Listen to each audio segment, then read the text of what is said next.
자, 이번 시간에는 지난 시간에 이어서 항산화 물질 중에 이제 앞에 화면에 보이는 것처럼 알파 리포산에 대한 내용을 하도록 하겠습니다. 항산화를 하면서 우리가 알파 리포산이라는 것은 좀 익숙하지 않아요. 영양학을 공부하고 기초가 되어져 있고 생화학을 한번 훑어봤던 분이라면은 알파 리포산을 대사 과정에서 한 번 정도 봤던 이름입니다. 그래서 이것을 항산화에서 알파 리포산을 우리는 보질 않습니다. 근데 이 알파 리포산이 항산화에서 그렇게 우리가 약간 별개의 것으로 둘 만큼 의미가 없냐면 그게 아니에요. 사실은 전반적으로 봤을 때 이 알파 리포산이 항산화 시스템에서는 굉장히 이제 주역인데, 우리가 식품 영양학을 하면서는 영양과 관련된 것들을 하다 보니 먹을 수 있는 것들 위주로 중요하다라고 했기 때문에 비타민 C나 E가 부각이 되는 것이었고, 이 알파 리포산이라고 하는 것이 중요하지 않기 때문에 안 다룬 건 아니에요. 하다 보면 이게 왜 중요한지 우리가 알 수가 있는데, 먼저 이 내용을 보시면 알파 리포산이라고 하는 거는 탄소수 8개를 가진 이중 결합이 없는 포화 탄화수소이다. 이건 이제 구조에 대한 내용이고, 여기서 중요한 것은 유기황화합물이라는 거예요. 그래서 여기 좀 작지만 여러분들 자료 보시면 황이 이렇게 있습니다. 황이 있고, 이게 산화형이고 이게 환원형인데 둘 다 황이 있어요. 이 황, SH기 우리 앞에서 우리가 배웠었습니다.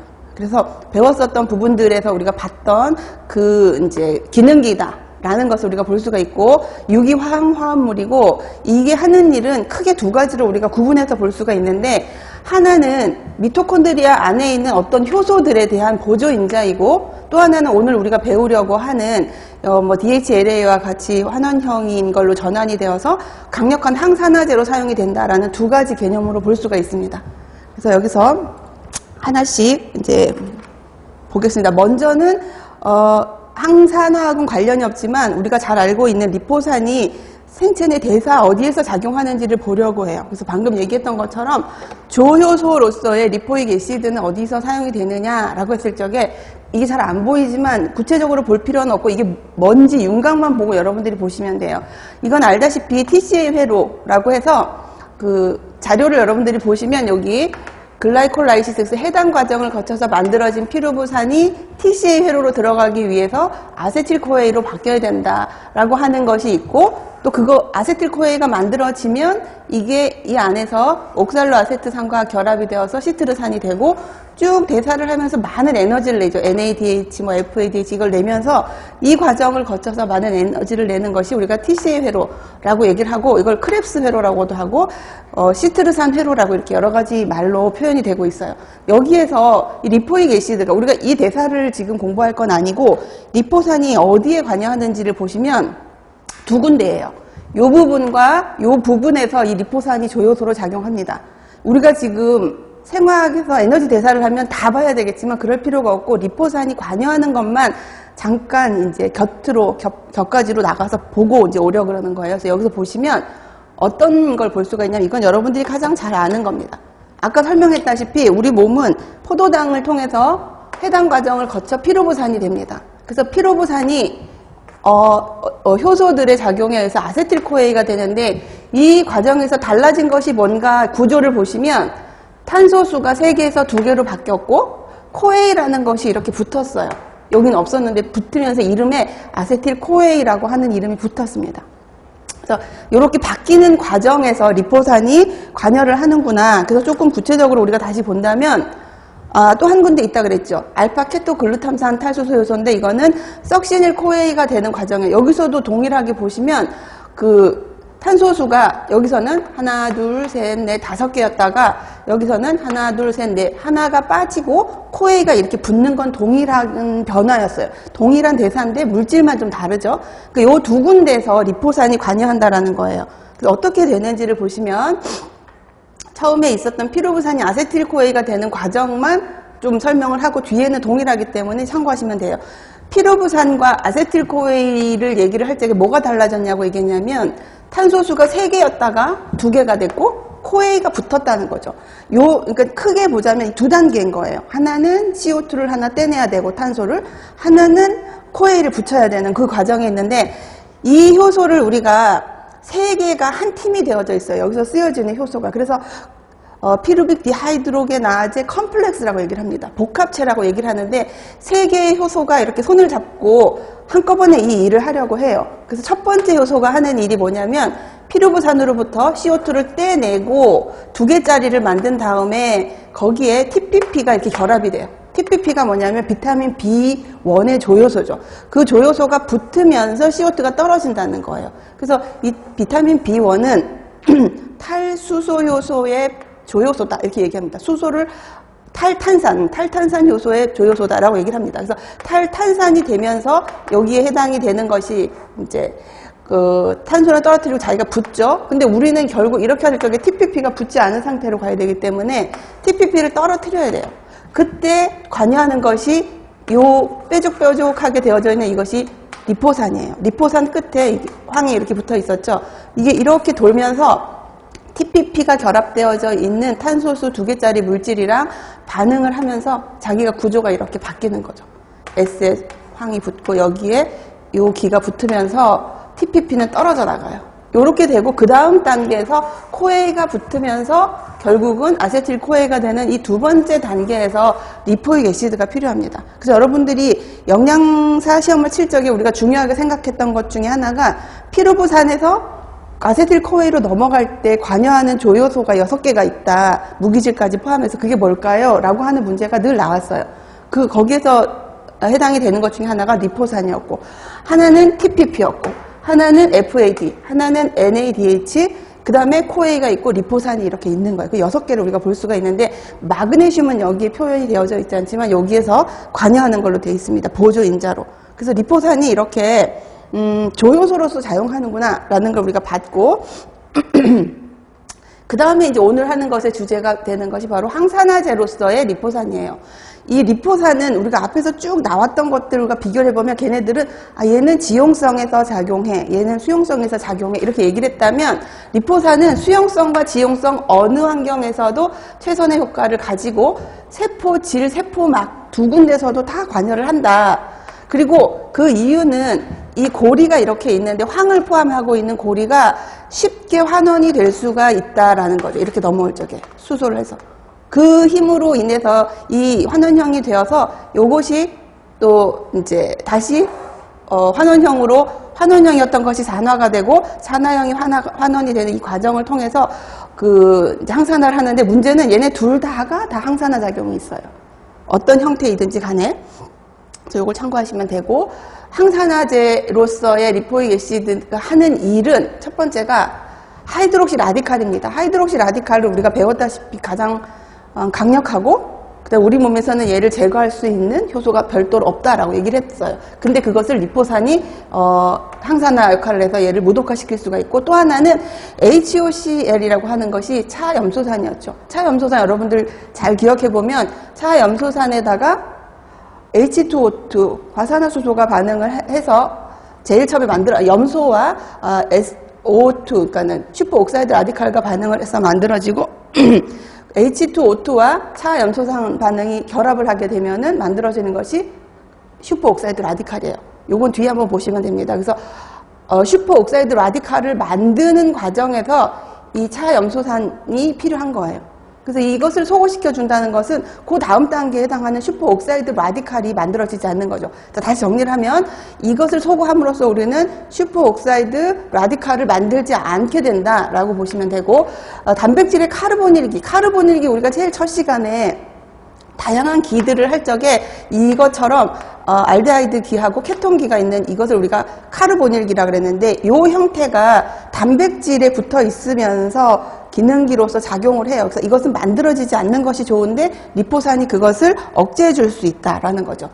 그 다음에 하나 특별한 것은 글루타치온의 조력작용을 하는 거예요. 이거는 이 앞에서 우리가 함께 네트워크를 설명할 적에 서로를 환원시킨다고 얘기를 했었던 것처럼 알파 리포산은 글루타치온이 산화됐을 적에 얘를 환원시킬 수 있는 그런 기능을 하는 물질이다 라는 걸로 정리하시면 되고 그 다음에 또 하나는 여기 보면 유니버셜 안티옥시던트예요. 굉장히 광범위하고 보편적인 항산화제라는 뜻인데 이게 말하는 건 뭐냐면 비타민 E를 우리가 라디칼형을 환원형으로 바뀔 적에 관여하는 것이 그 유비퀴놀이라고 하는 코큐가 그 일을 하기도 하고, 또 그 다음에 비타민 C가 그 일을 하기도 하고, 또 비타민 C를 환원시키는 과정에서는 글루타치온이 하기도 하고, 우리가 나중에 배울 건데 티오레독신이라는 것이 있습니다. 얘를 환원시키는 것도 다 누가 하는가 하면은 리포익 애시드가 그 일을 할 수 있다는 거예요. 그러니까 굉장히 많은 중요한 항산화 물질들이 산화가 됐을 때, 산화작용을 마치고 스스로가 산화가 됐을 때 리포익 애시드가 전부 다 환원시킬 수 있는 능력이 있다는 거죠. 그래서 굉장히 기능이 많습니다. 직접적으로 하는 환원도 중요하지만, 환원이라든지 또 산화 물질들을 바꾼다든지 그 항산화 작용을 직접 하는 것도 매우 중요한데, 중요한 항산화 물질들을 재생할 수 있도록 도와주는 거예요. 그래서 굉장히 중요한 물질이다라고 볼 수가 있는 거죠. 그래서 이런 여러 가지 기능들 때문에 생리적으로 우리는 어떤 도움을 얻을 수 있는가? 간에서 대표적인 해독제로서 작용한다. 암으로부터 보호를 받고 발암물질이 있으면 제거를 시켜준다. T셀은 이제 면역세포죠. 면역세포의 기능도 강화해서 그 기능을 높여주기도 한다. 염증 반응을 억제하면서 우리 몸이 이제 병이 걸린다거나 이환이 되는 질병으로 전환되는 과정을 억제해주는 거죠. 그래서 리포산은 굉장히 광범위한 부분에서 항산화 작용을 하는 물질이다라는 걸 우리가 이제 여기서 배웠습니다. 자, 그 다음에 이제 코Q10이에요.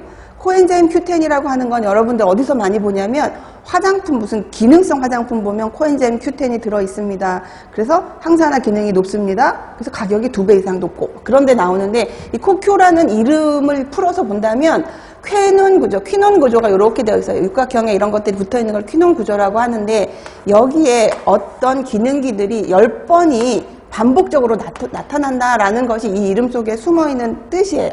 그리고 유비쿼터스라고 하는 것은 어디나 존재한다라는 거죠. 우리가 인터넷을 할 적에 집에 있거나 어디 나오거나 다른 외국에 가도 광범위하게 쓸 수 있는 것을 우리가 유비쿼터스 환경이라고 얘기를 합니다. 그렇게 어디서나 되어져 있는 이 유비쿼터스에 유비를 갖다 붙여서 유비퀴논이라고 얘기를 하기도 한다는 거죠. 이름. 그럼 얘는 어디나 있다는 거예요. 우리 몸에서.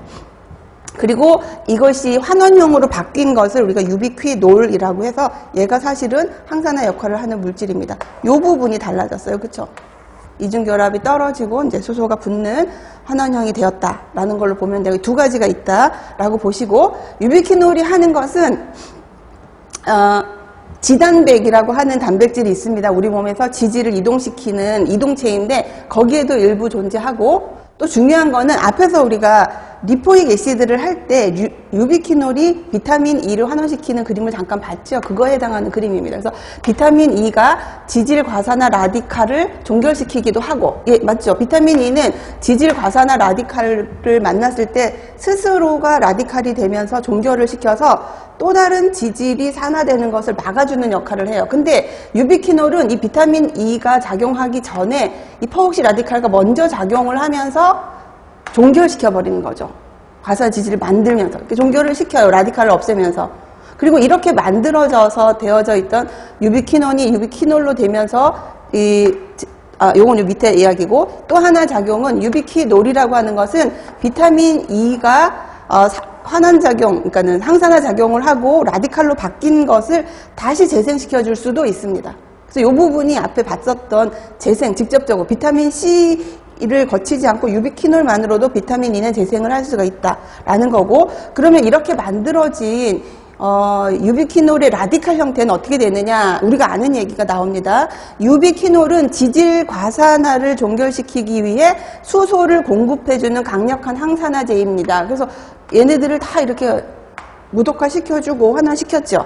이때 만들어진 이 라디칼은 미토콘드리아 전자전달계를 통해서 다시 이물질로 재생이 되는 거예요. 우리가 봤습니다. 코큐가 전자전달계 중간에서 왔다 갔다 하면서 전자를 잘 이동시켜 주는데, 그 과정에서 과산화 라디칼을 만들기도 해요. 그렇지만 가지고 온 코큐 라디칼이 여기에 와서 다시 재생되기도 하는 그 시스템입니다. 그래서 그 그림을 보면 우리가 봤던 그림이죠. 요 그림에서 요걸 얘기를 하는데, 또 코큐를 다른 관점에서 보면 전자전달계 구성 성분이다 라고 볼 수도 있어요. 그래서 CoQ는 비타민 E 재생도 시키고 그 다음에 많은 라디칼들을 없애기도 하고 그 다음에 전자전달의 구성 성분으로서 에너지 대사에도 관여한다라는 걸로 이렇게 정리할 수가 있는 거죠. 지용성 성질이기 때문에 세포막에서 이동이 자유롭습니다. 그래서 지용성이므로 세포막에서 이용이 가능한 성분으로 전자전달계에서 굉장히 핵심적인 역할을 한다. 그렇지만 이 단계를 통해서 우리가 봤듯이 항산화를 산화시켜줄 수 있는 활성산소가 만들어지기도 해요. 또 CoQ가 와서 여기서 다시 환원되기도 하는 굉장히 다양한 역할을 하는 단계가 이 단계다라고 볼 수가 있는 것입니다. 그 다음에 마지막에 티오레독신이라고 하는 물질이 있어요. 이거는 많이 생소한 물질인데 사실은 우리가 알고 있는 항산화는 비타민 C, E, 글루타치온, 리포익 애시드, CoQ까지 우리가 했다면 이거는 지금까지 온 것이고 지금부터 많은 그 연구들에서 이 티오레독신이 많이 나타나서 우리가 지금 외면하고 있다고 해서 얘가 아닌 게 아니라 굉장히 다양한 종류의 티오레독신들이 항산화 작용을 어떻게 하는지 많이 연구되고 있습니다. 그러니까 이름 정도는 우리가 알아둬야 되겠죠, 그죠? 그래서 티올이라고 하는 거 우리가 아까 앞에서 제일 1차 시에서 봤던 것처럼 이처럼 SH기를 가지고 있는 걸 티올기라 그래요. 그래서 티올기는 알코올의 OH기가 SH기로 치환된 것들을 우리가 티올기라고 하는데 우리 몸에는 SH기를 가지고 있는 어떤 물질들이 항산화 작용을 하는데 크게 두 가지로 하더라 라는 걸 설명하고 있는 거예요. 뭘 하고 있는가 봤더니 하나는 앞에서 봤던 우리가 잘 아는 거예요. 글루타치온에 의해서 항산화 반응을 하는데 이게 왜 티올기냐. 글루타치온 안에 티올기가 있어요. SH기를 가지고 있습니다. 황을 가지고 있어요. 그리고 또 하나는 지금 배우려고 하는 티오레독신이라고 하는 반응을 이야기하는 것입니다. 하나는 티오레독신인데 이거 글루타치온은 우리가 앞에 했지만 다시 한번 본다면 글루타치온의 항산화는 이거 너무 잘 아는 그림이죠. 이것은 여기에 있는 과산화 수소를 글루타치온이 이렇게 반응하면서 물로 분해시키는데 이때 관여하는 효소가 글루타치온 포옥시다제더라. 글루타치온 포옥시다제에 의해서 글루타치온이 환원형으로 바뀌면 이 환원형이 산화형으로 바뀌면 산화형이 다시 환원형으로 될 때 글루타치온 환원 효소가 필요하고 NADPH가 있어야 하더라라는 것까지 우리가 했습니다. 그래서 이걸 이렇게 정리를 하면 NADP가 만들어지면서 요 부분에 대한 것들의 설명이 끝나는 거예요. 그래서 글루타치온은 이런 과정을 거쳐서 항산화를 하는구나 라는 걸 우리 앞에서 여러 번 봤고요. 그러면 티오레독신도 비슷해요. 글루타치온의 반응과 마찬가지로. 그래서 티오레독신의 항산화 반응은 먼저 이름을 볼게요. 여기서 본다면 NADPH가 필요하구나. 티오레독신 환원 효소가 필요하구나. 그리고 티오레독신이라고 하는 물질이 여기 있어야 되는구나 라는 걸 볼 수가 있습니다. 그래서 여기서도 보면 우리가 앞에서 무슨 얘기를 했냐면 단백질이 산화가 될 수가 있는데 단백질 속에는 황을 포함하고 있는 아미노산이 있어요. 대표적인 것이 시스테인입니다. 시스테인이나 아니면 메티오닌 같은 것들은 황을 가지고 있어요. 그것을 포함하고 있는 그런 아미노산을 가지고 있는 단백질이 어떤 이유에 의해서 환원형이었던 것이 산화형으로 바뀌었다면 이것을 다시 환원시키기 위해서 작용하는 것이 이 티오레독신이라는 거죠. 그 티오레독신이 반응을 하면서 얘를 환원시키고 스스로는 산화가 되는 거예요. 그럼 산화된 티오레독신을 다시 재활용하기 위해서 이렇게 내려오게 되는 과정에서 관여하는 것이 티오레독신 환원 효소이고 조효소로서는 NADPH가 필요하더라. 이거 어디서 많이 본 거죠. 유사합니다. 앞에서 글루타치온 대사와 유사하고 이와 같은 티오레독신은 활성산소의 전자를 다양한 효소들의 전자라 하여 활성산소에 의한 DNA 손상, DNA가 나오면 단백질과 관련된 부분인 거죠. 그러니까 그런 손상을 제거하는 역할을 함에 있어서 티오레독신이 관여를 하더라. 간단하게 보여지는 것이고요. 그래서 이 두 가지를 한번 비교를 해보면 공통점은 뭐냐. 글루타치온 포옥시다제와 티오레독신 리덕타제를 말하는 거예요. 이 두 가지 효소, 티오레독신이 아니고 티오레독신 리덕타제와 글루타치온 포옥시다제가 공통점이 있는데 이 두 가지 다가 셀레늄을 조효소로 가지고 있는다. 보조인자로 가지고 있으면서 과산화 수소를 이렇게 무독화시키는구나 라는 걸 볼 수가 있고 요거는 글루타치온이랑 티오레독신이 같이 작용하는 것을 한 그림에 보여줬어요. 그래서 이 약자 표시가 되어져 있는데 글루타치온은 알다시피 이 글루타치온이 환원이 되었을 때 산화가 되었을 때 산화형이 또다시 환원형으로 되는 과정에서 얘가 필요하다 그랬고, 요 과정에서 글루타치온 리덕타제가 필요하다고 했는 기본적인 거예요. 동일하다면 티오레독신 같은 경우도 마찬가지입니다. 여기에 있는 것처럼 이런 활성산소를 이렇게 하는 과정에서 티오레독신, SH가 붙어있는 게 환원형이라고 그랬죠. 환원형이 산화형으로 바뀌고 그때 관여하는 것이 퍼옥시리독신이라는 물질이 이제 있다라고 하는데, 요걸 거치고 또다시 티오레독신 리덕타제, 환원효소에 의해서 얘가 다시 환원이 된다. 그러니까 굉장히 패턴이 유사해요. 글루타치온 리덕타제가. 그래서 새롭게 요즘 부각되고 있는 것이 티오레독신이라고 하는 항산화 물질이 있더라라는 거를 여러분들이 구분을 하시면 될 것 같습니다. 그 다음에 이제 한꺼번에 얘기를 하려고 하는데, 항산화 영양소 우리가 앞에서 이제 부분적으로 재생되는 걸 우리가 봤어요. 그 재생되는 것 세 가지만 모아가지고 다시 한번 정리를 해보려고 합니다. E, C 글루타치온에 대한 거죠. 요 이름을 봐도 여러분들이 머릿속에 떠오르는 어떤 한 장면이 있을 거예요. 그게 제일 마지막에 나오는 그림인데, 그거까지 가도록 할게요. 자, 비타민 E의 재생. 거의 복습입니다, 이제부터는. 자, 세포막에서 우리가 산화를 받게 되는 물질이 뭐냐면 인지질 속에 있는 다불포화지방산이라고 그랬어요. 닭갈 불포화지방산. 그곳에 지질 라디칼에 의한 손상이 시작되기 전에, 그죠? 지질 라디칼에 의한 손상이 시작되기 전에 비타민 E가 먼저 퍼옥시 라디칼 형태의 것을 과산화 라디칼의 수소를 제공하여서 라디칼의 연쇄적인 공격을 차단하는 걸로 비타민 E가 굉장히 대단하다라고 우리가 얘기를 했습니다. 그래서 종결을 시키는데 문제는 이때 스스로가 산화가 되어서 라디칼이 된다라는 거죠. 근데 문제는 이 산화된 라디칼이 재생이 되지 않는다면 언젠가는 비타민 E는 고갈이 될 거예요. 그래서 세포막은 얘가 다 고갈되는 순간 파괴가 되는데, 다행히도 우리 몸은 이것을 재생할 수 있는 시스템이 있었다라고 배웠고, 그것이 항산화 영양소 간의 재생 기능이 있기 때문에 이것을 정상적으로 유지하는 데 필요하다 그랬고, 이 그림을 우리가 설명을 했었어요. 그 비타민 E가 하는 걸 여러분들 앞에 우리가 지질 과산화를 할 때 거를 떠올려 보면, 비타민 E는 우선적으로 퍼옥시 라디칼과 반응해서 스스로가 토코페록실 라디칼이 돼요. 이게 라디칼이죠. 비타민 E 라디칼. 근데 이것은 즉각적으로 누구에 의해서? 비타민 C에 의해서 다시 활성형으로 재생산이 된다라는 것. 그러니까 여기에 있는 항산화 물질들, 중요한 물질들은 서로서로 도와주는 코워크를 하는 물질들이다라고 볼 수가 있는 겁니다. 재생하는 과정은 우리가 앞에 했던 것들이 다 종합되어 있습니다. 볼게요.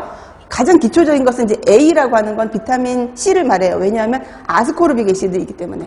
비타민 C가 라디칼 비타민 E와 반응하면서 얘를 환원시켜주고, 글루타치온도 비타민 E를 재생시켜줄 수 있는 능력이 있어요. 비타민 C를 통해서도 할 수가 있고, 그리고 코큐도 비타민 E를 재생시켜준다 그랬어요. 이 세 가지가 다 관여한다라는 건 우리가 각각을 공부할 때 다 봤었어요. 그죠? 이런 방법을 통해서 비타민 E가 재생이 되고, 비타민 C에 대한 거 간단하게 보면, 비타민 C는 수용성이기 때문에 세포 바깥에서 가장 중요한 항산화제로서 합니다. 무엇을 많이 그 항산화 역할을 해서 걔네들을 무독화시키느냐? 슈퍼옥사이드 라디칼, 과산화수소, 차염소산, 하이드록시 라디칼, 퍼옥시 라디칼, 일중항산소. 앞에서 우리가 배웠던 거 다 나왔죠. 그러니까 비타민 C는 굉장히 다양하고 많은 것들을 차단하는 데 효과적입니다. 그리고 이와 같이 차단해서 과산화물을 형성을 차단함으로써 막보호에 중요한 역할을 한다. 그런데 비타민 C를 우리가 중요하다라고 얘기하는 가장 큰 이유는 비타민 E를 잘 재생하기 때문에 그래요. 그럼 비타민 E는 왜 중요하냐? 지질 과산화의 시작점에서 항산화를 하기 때문이에요. 얘가 다 막아주면 그 뒤로는 나머지 그 필요로 하는 항산화 물질들을 다 절약할 수가 있으니까. 그래서 비타민 C와 비타민 E는 뗄래야 뗄 수가 없다. 그렇다고 비타민 C가 항산화 역할을 하지 않느냐? 아니에요. 여기 있는 것처럼 이렇게 다양한 것들을 다 그 반응을 해서 항산화 역할을 할 수가 있습니다. 항산화제로서. 그래서 비타민 C의 재생 과정에서는 글루타치온과 NADH가 필요한데, 아스코르빅 애시드니까 비타민 C가 글루타치온과 반응을 해서 글루타치온은 산화가 되고 스스로 환원되어서 다시 사용할 수 있게 되고, 그 다음에 산화된 비타민 A가 또 반응을 하면 또 비타민 A를 만들 수가 있고, 산화형. 그 다음에 여기 요 두 가지는 비타민 A가 요 단계를, 그러니까 세미 세미산화라고 보면 돼요. 약간 중간 단계에서 산화가 되고 이 물질이 된다. 이렇게 되는데 중간 단계 것도 환원시킬 수 있고 최종적인 것도 환원시킬 수가 있어요. 그 다음에 아스코르빅 애시드인 비타민 C는 NAD가 있으면 스스로 또 하나 수가 있고 얘가 산화되고 또 이제 아까 얘기했던 세미 중간 정도의 것들도 대사가 되면서 이 두 가지 물질로 바뀌어지기도 하고 그래서 이러한 과정들을 거쳐서 비타민 C도 재생이 가능하다라는 거 정리하시면 되고 그 다음에 글루타치온은 잘 알죠. 산화형이 GSSG. 왜 GSSG냐면 글루타치온 두 개가 결합되어져서 붙어버린 것을 우리가 산화형이라고 얘기를 했는데 산화형이 있었다면 거기에 NADPH가 반응하면 수소를 얘한테 주면 이게 이제 절단이 되면서 환원형으로 바뀌어진다는 거예요. 이 그림은 뒷장에 나오는 거랑 우리가 구분해서 별도로 제가 했는데 많이 봤던 거예요. 그래서 글루타치온이 어떤 항산화 작용을 하고 산화형이 됐을 때 NADPH가 또 반응을 하면서 얘를 환원시켜주고 다시 스스로 산화되는 과정을 요것이 포함되어져 있는 기본적인 그림이 이거죠. 그래서 요 그림은 앞에 했던 E, C, 글루타치온이 함께 작용하는 전체적인 그림으로 보시면 돼요. 그래서 항산화 영양소의 상호작용은 비타민 E 재생이 사실은 가장 큰 목적이에요. 가장 큰 목적인데 여기에서 비타민 C가 필요하고 그 다음에 글루타치온이 있어야 하고 NADPH는 비타민 나이아신의 조효소의 조금 특별한 형태예요. 그러니까 비타민 C, 글루타치온, 나이아신이 필요하다라고 우리가 볼 수가 있는 것이죠. 그래서 항산화 영양소들은 이렇게 상호작용을 하면서 항산화 작용을 계속 유지해 가고 있구나라는 걸 우리가 요 그림들과 앞에 내용들을 통해서 확인할 수 있었습니다. 자, 이렇게 해서 전체적인 항산화에 관련된 물질들에 대한 설명을 마치겠습니다.